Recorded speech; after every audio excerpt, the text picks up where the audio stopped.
El-Hadid est la 57e sourate du Coran.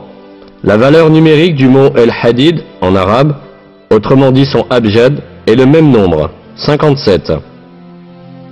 La valeur numérique du mot Hadid tout seul est 26, et 26 est le code atomique du fer.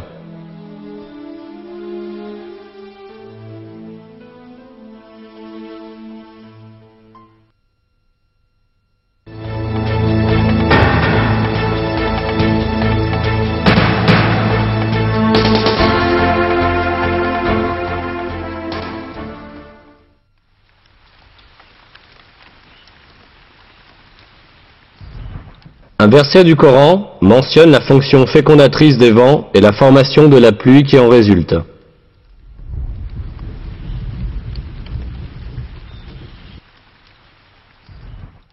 Et nous envoyons les vents fécondants, puis nous faisons descendre du ciel une eau dont nous vous abreuvons.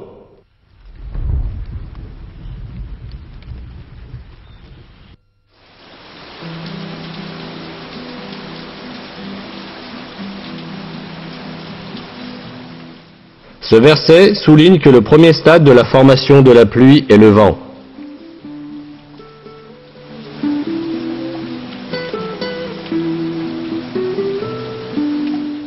Jusqu'au début du XXe siècle, la seule relation que l'on connaissait entre le vent et la pluie était que le vent apportait les nuages. Mais les découvertes de la météorologie moderne ont démontré le rôle fécondateur des vents dans la formation de la pluie.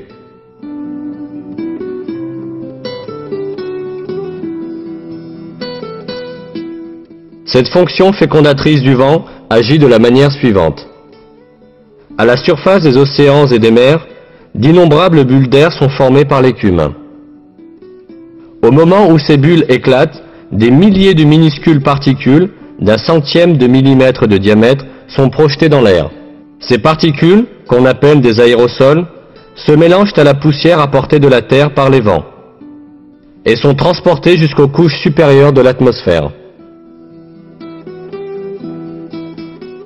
Ces particules, transportées en haute altitude par les vents, entrent là en contact avec la vapeur d'eau.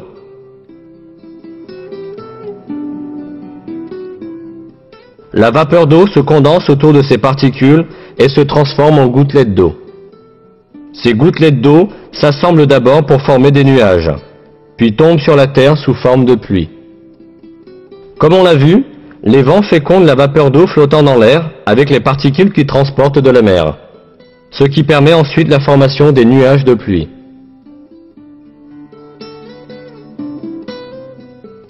Le point le plus important à retenir ici, c'est que ce rôle crucial des vents dans la formation de la pluie a été affirmé il y a des siècles dans le Coran, à une époque où les gens ne savaient que très peu de choses des phénomènes naturels.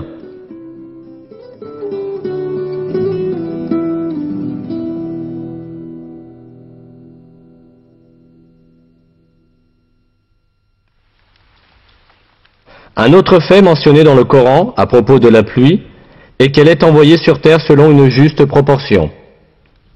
Voici ce qui en est dit dans la sourate El-Zukhruf. C'est lui qui fait descendre du ciel, avec mesure, de l'eau grâce à laquelle nous ranimons une cité morte. Ainsi serez-vous ressuscités.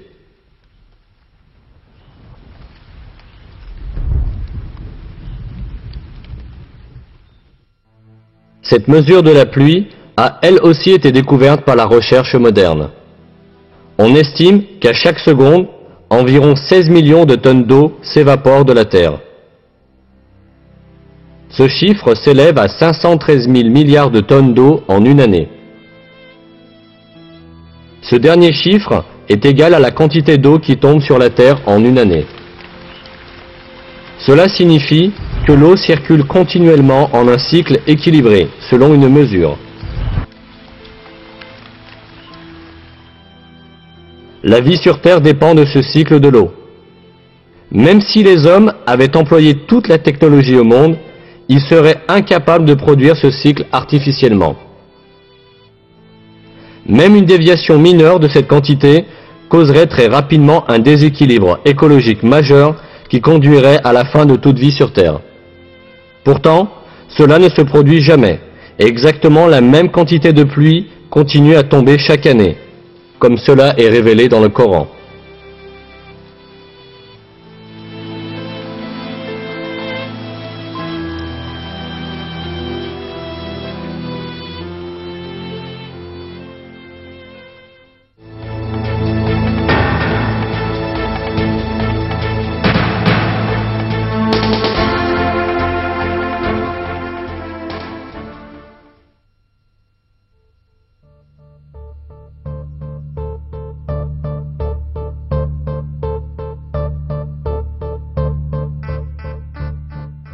Une propriété des mers, découverte tout récemment, est exprimée dans un verset coranique comme suit.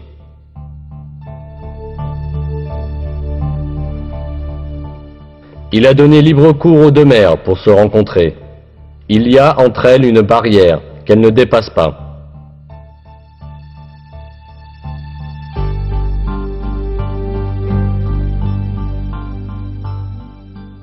Cette propriété des mers, qui convergent sans pourtant se mélanger, n'a été découverte que très récemment par les océanographes.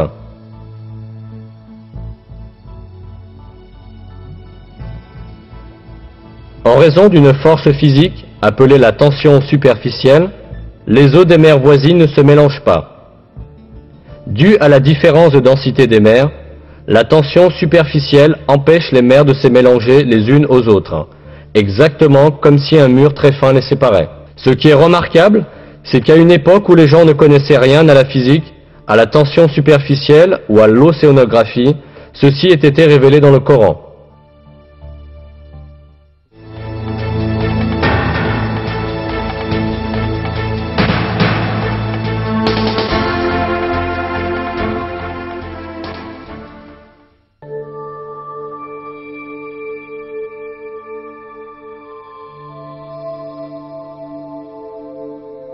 Jusqu'à une époque assez récente, on pensait que le sexe d'un bébé était déterminé par les cellules de la mère. Ou au moins, on pensait que le sexe était déterminé conjointement par les cellules mâles et femelles. Mais le Coran nous donne des informations différentes. Il affirme que la masculinité ou la féminité est créée du sperme déversé dans la matrice.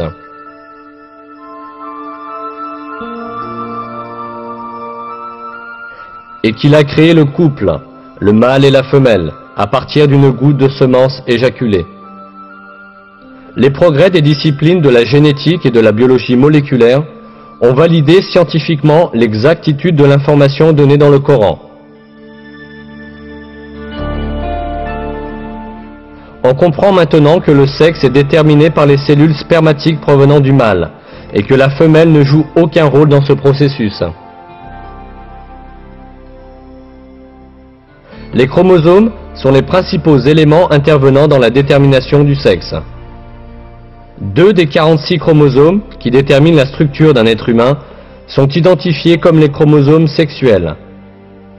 Ces 2 chromosomes sont appelés XY chez les mâles et XX chez les femelles, parce que la forme des chromosomes ressemble à ces lettres.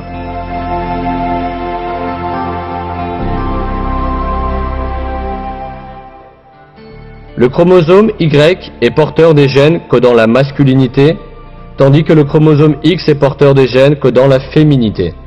La formation d'un nouvel être humain commence par la combinaison croisée d'un de ces chromosomes, qui existe en paire chez les mâles et les femelles.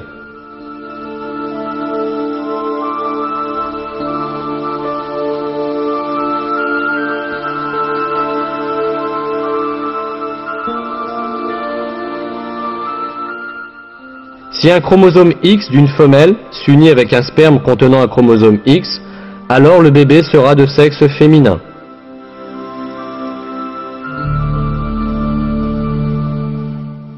S'il s'unit avec le sperme qui contient un chromosome Y, le bébé sera de sexe masculin.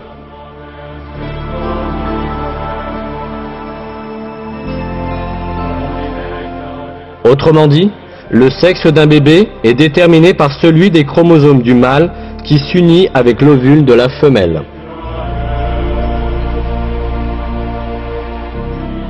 On ignorait tout cela jusqu'à la découverte de la génétique au XXe siècle. Et même, dans de nombreuses cultures, on s'imaginait que le sexe d'un bébé était déterminé par le corps de la femelle.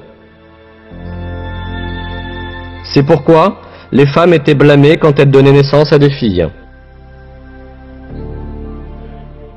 13 siècles avant la découverte des gènes humains, le Coran a cependant révélé une information qui dément cette superstition et a mentionné le fait que l'origine du sexe ne provient pas des femmes mais du sperme des hommes. Si nous continuons à examiner les faits annoncés dans le Coran à propos de la formation des êtres humains, nous rencontrerons encore d'autres miracles scientifiques très importants. Lorsque le sperme du mâle s'unit à l'ovule de la femelle, l'essence du bébé à naître est formée. Cette cellule unique, que la biologie appelle zygote, commencera instantanément à se reproduire en se divisant, pour devenir ensuite un morceau de chair. Toutefois, le zygote ne passe pas sa période de développement dans le vide. Il s'accroche à l'utérus comme une plante s'enracine dans la terre. Grâce à ce lien, le zygote obtient du corps de la mère les substances essentielles à son développement. C'est là qu'apparaît un miracle très important du Coran. Parlant du zygote qui se développe dans l'utérus de la mère, Dieu emploie dans le Coran le mot « alaq », adhérence.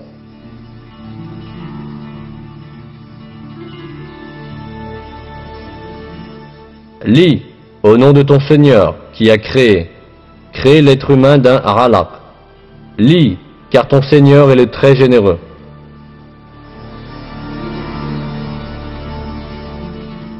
Le sens du mot alaq en arabe est quelque chose qui s'accroche. Ce mot est utilisé littéralement pour décrire les sangsues qui s'accrochent au corps pour sucer le sang.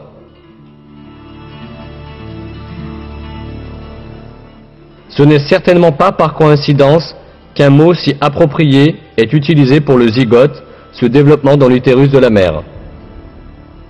Cela prouve, une fois de plus, que le Coran est une révélation de Dieu, le Seigneur de tous les mondes.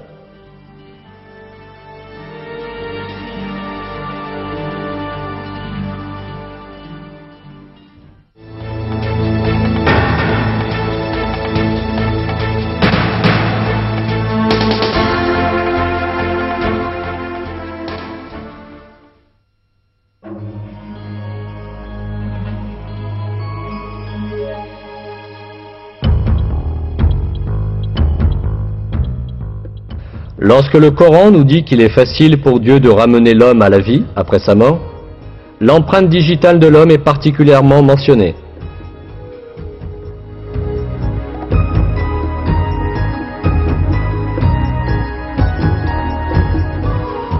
Mais si, nous sommes capables de remettre en ordre l'extrémité de ses doigts.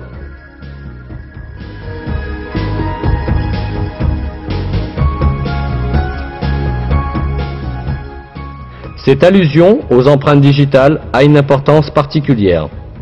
En effet, chaque individu a des empreintes digitales qui lui sont propres. Chaque personne qui vit ou qui a jamais vécu dans ce monde possède des empreintes digitales uniques.